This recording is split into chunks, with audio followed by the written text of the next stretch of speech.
Now that we've done chmod, which is change mode, we're now going to do chown, which is change owner. So we're going to change the ownership of a file.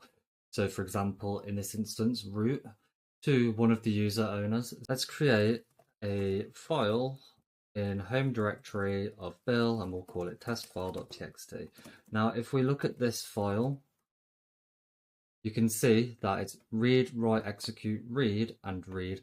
So the owner is the root, and the group is the root. So the root, which is the owner, gets read and write privileges. Also, the group gets read, and everyone else just gets read. So now we're going to change the permissions of that so Bill has full access to this. To change the owner, we would use chown Bill home Bill test file.txt. Now if we ls-l that back into the home directory of Bill, you can see that the owner has changed to Bill. This is only the owner. The group remains as root, so he has access now to read write.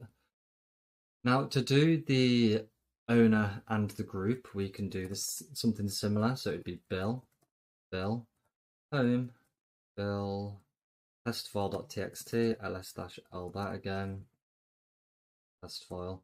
Now you can see that the owner and the group have changed to Bill.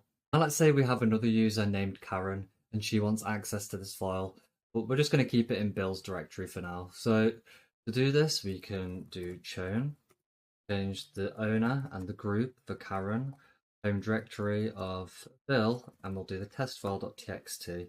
Now if we ls-l that into Bill test file.txt, you can now see that the ownership has changed to the user Karen, but the file has stayed in the same directory. Now, this is just the first example I wanted to do on chown because I don't want the video to be too long, but I'm going to go through different examples such as shared directories, recursive ownership, etc., and group only change. So for now, this is just an introduction to the change ownership of a file, and we use the root or anyone that has sudo privileges.